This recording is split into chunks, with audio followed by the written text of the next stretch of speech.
Greetings and salutations, Munchkins and viewers alike. It's me, Munchie, and welcome back to another pet store haul. So today is just going to be a little haul. I found some interesting and unique items that I haven't really seen before at, say, like Petco or PetSmart. So I thought that I will share with them for you guys today, and maybe you guys can have some ideas as to what you would like to put in your small animal enclosure. So this store that I shopped at today was a local store, and unfortunately the store itself was so bad, and I feel so terrible because I see all of my pet YouTubers I follow going to these types of stores. They have really good care, everything's clean. When I walked in today at this particular store, all I saw was really piss poor job of taking care of their animals. The rabbits that they had there, they were in the open enclosure where you could just stick your hand in and pet them.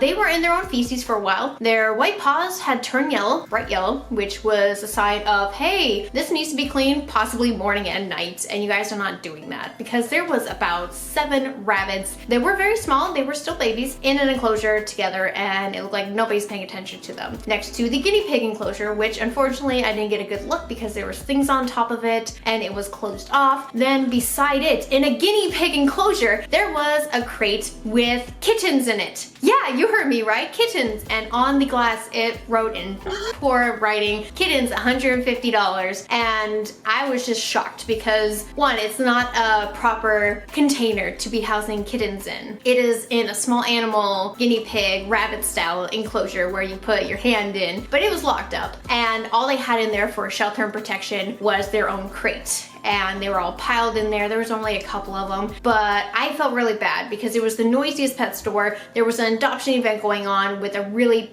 poor rescue that honestly is not really a rescue. They have been in the news, they've been documented and fined for things. They are not a good rescue, but the rescue was there. And unfortunately there was both dogs inside and outside in really tiny crates stacked on top of each other. The volunteers were not really paying any attention to them. Dogs were pooping and pissing everywhere. One volunteer even kicked a crate to try to shut up a dog. It was really upsetting, but they were not associated with the store at all, so I'm getting off track. But it's just a really loud, noisy, bad environment. So I walk over to the small animal section, and unfortunately I found out that these hamsters were just in their own filth. Their wheel was disgusting. It didn't look like it's been cleaned in weeks. I was so upset by the lack of care, and there was around the corner an employee trying to get somebody to buy a rat, and instead of her saying that, oh yeah, you should do this, that, and this, she was giving them the worst advice. And honestly, I was just gonna let it go because it's like they didn't even seem like they were gonna buy the rats anyways, but they were saying how they only need to be taken out for at least 10 minutes as a minimum. 10 minutes a day as a minimum for rats? Are you kidding me? 10? Rat owners, tell me this. Do you like taking your rats out for 10 minutes and then maybe in a couple weeks them just deciding to start biting you all of a sudden because you're not really socializing with them? Oh yeah, and you probably only bought 1 rat, right? Oh god, I mean, it was just really bad advice. I wasn't really a rat owner, so I didn't want to step in and just like stub my toes everywhere. But it was one of those situations where I'm like, I don't know if I like the advice this person's giving, especially since one of my customers that came to me asking me for guinea pig advice was told by these employees at this store, which was funny because it just happened within the last week, that they told her guinea pigs should not be kept together. What? Guinea pigs should not be kept together unless, hear me out, from what they said, unless they were going to be from the same litter.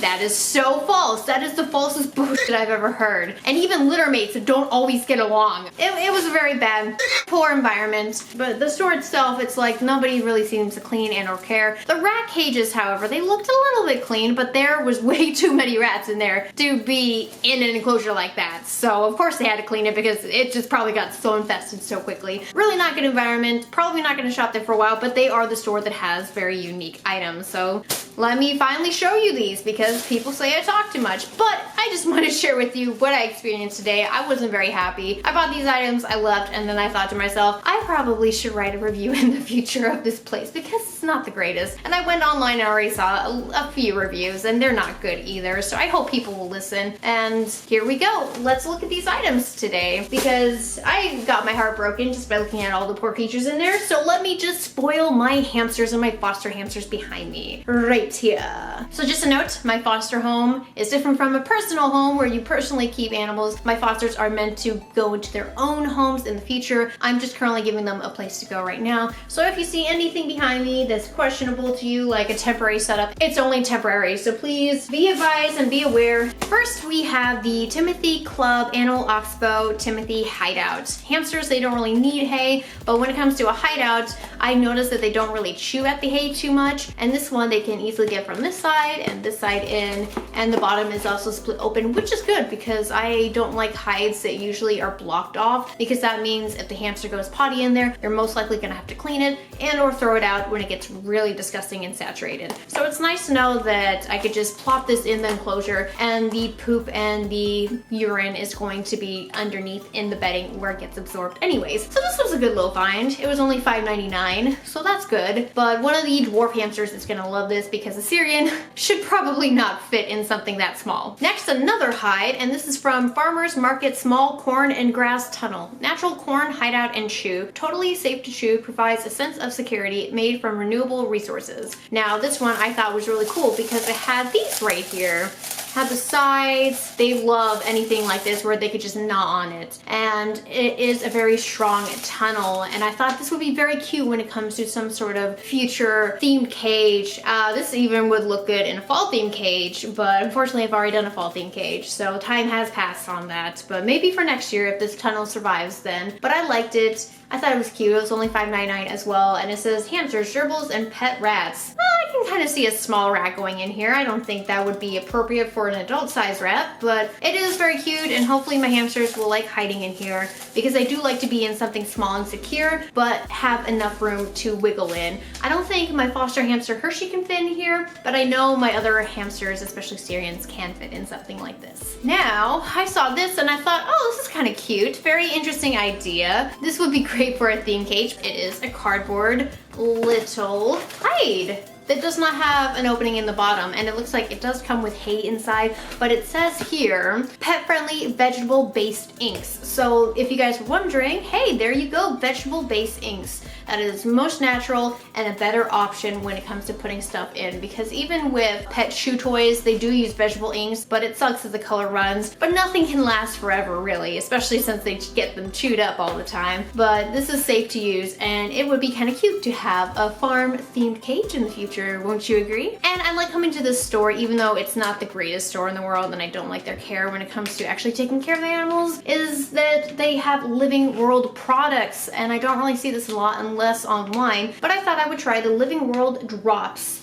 with vitamin C in there. Those drops right there. And treats should only be given to hamsters 2 times a week. It shouldn't be in their diet all the time. So that would just be a little treat for them. So I got that. It was $3.99. It isn't really a big bag, and for that price it might seem like a lot, but this is one of those off-brand stores. It's not like a big chain pet store. And then we got some more Living World nibblers, which this one is a big nibbler. I usually use rabbit size or guinea pig size toss chews for Syrian hamsters because they do love the bigger stuff. Anything smaller and they just don't want to touch it. Like the tiny little Petco blocks, they don't want to touch those. So give your Syrians, if you have Syrians, something bigger because they love chewing on something big. So there's that right there. And then the next one looks very weird. It reminds me of a worm, but this one is another nibbler, and I don't know what you would call it. It's just, we'll call it wormy.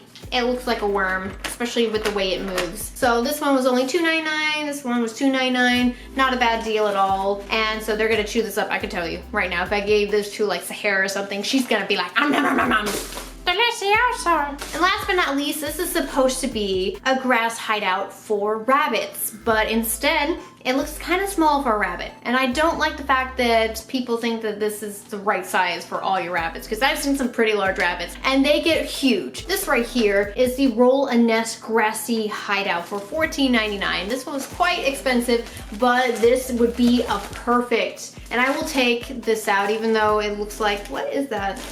Is there cotton fluff in there? I think there might be some cotton fluff in there. I will be removing that because it's not safe. I thought at first that might have just been hay, but now I'm seeing some white fluffy stuff in there, so it's possibly cotton. I will remove that. This is a big enough size to have one of my foster hamsters, Hershey, in. So she needs something big, and she is a chewer. She chewed up her other hides, she only has a plastic hide because she doesn't like chewing plastic. She loves chewing anything else besides plastic. So I'm kind of scared to put this in because it was like a $15 item. Oh, it's so expensive. And I don't want her chewing it, but I want her to actually use it as a hide, which she probably will, but she probably wants to chew it too because she's such a chewer. But this is just perfect size for her. I don't really see a rabbit being able to fit in this, but for a hamster, they're gonna love it.